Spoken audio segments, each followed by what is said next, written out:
Hey guys, so I thought I'd pop in here and talk a little bit about mom guilt.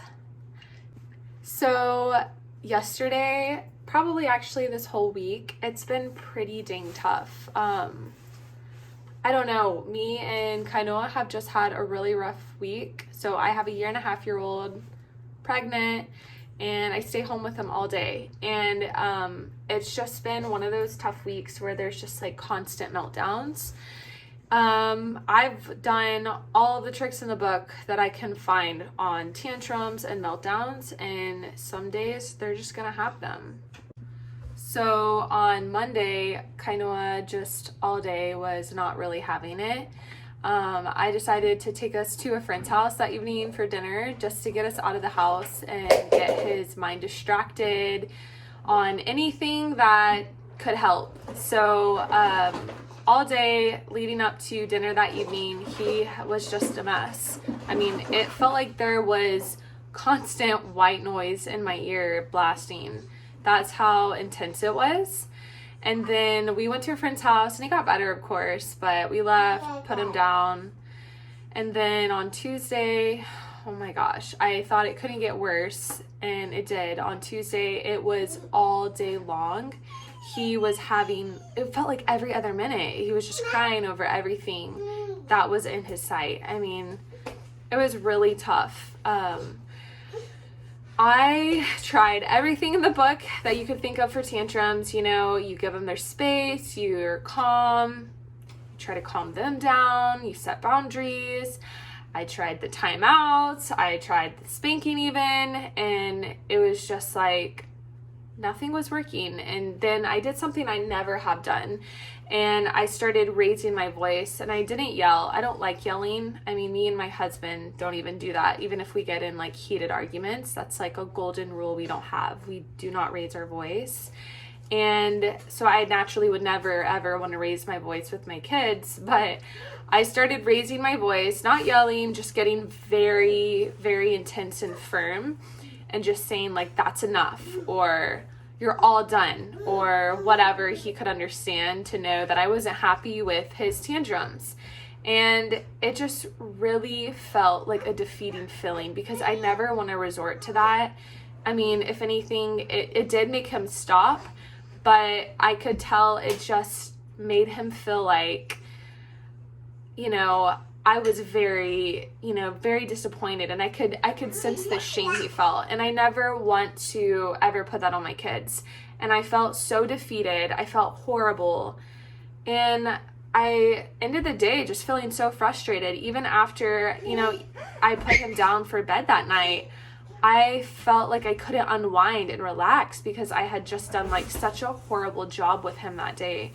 And I realized, at the end of the day, you can do all the tricks in the book. If your kids are going to have a tantrum, they're going to have a tantrum. Like, they're going to have a meltdown.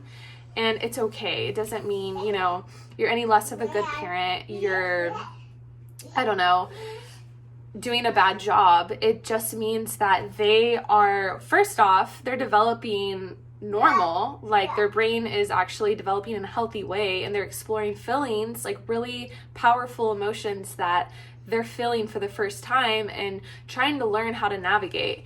And I think it's important personally just to give them that space to experience those feelings and give them grace, but also be their rock in that moment, be that calm, confident rock that they need to help navigate through those frustrating feelings that they're feeling for the first time.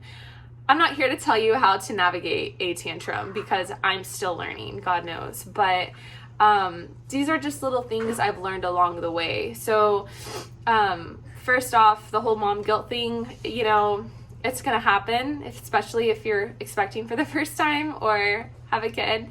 You're gonna experience it, and it's gonna be really hard. I mean, there are gonna be days where you feel like you've just failed as a parent and have done a horrible job with them, and that's okay. It happens. It's good that your kids are exploding on you, because it shows that they feel like you're a safe place to do that with, and they love and feel safe enough with you to let those explosive feelings out.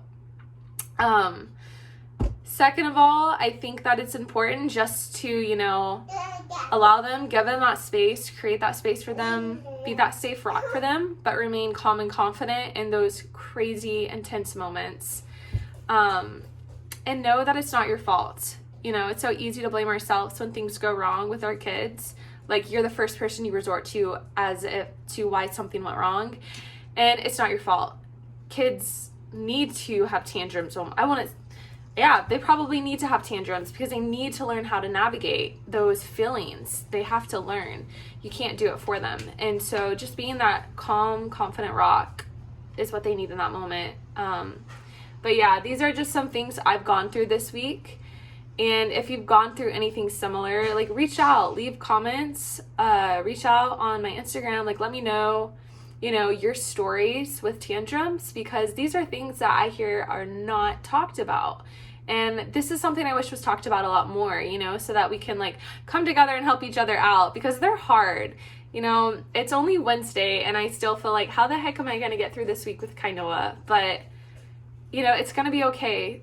You've got to realize, especially, you know, first time mom, like, there are going to be days or weeks where they're just hard and, like, you just want the day to be over, or you want to hit a reset button, and nothing about the day will make it any better because it's just been so hard already. But know that there are going to be those times where they're tough, they're difficult, but you'll get through them together. And yeah, your kid loves you no matter what. You're doing an amazing job. You're here, you're showing up every day for your child, and that's what they want and they need the most. So just encouraging any other mamas who are going through terrible tantrums or terrible twos, keep strong, keep your head up, and know that you're doing an amazing job with your kid and that God handpicked you for your child. I know it doesn't feel like it sometimes, but you are the best parent that your child could have. So just remain confident in that, and that there's grace and new mercies every morning, and God will give you strength to get through the long days but short years. All right. Bye, guys.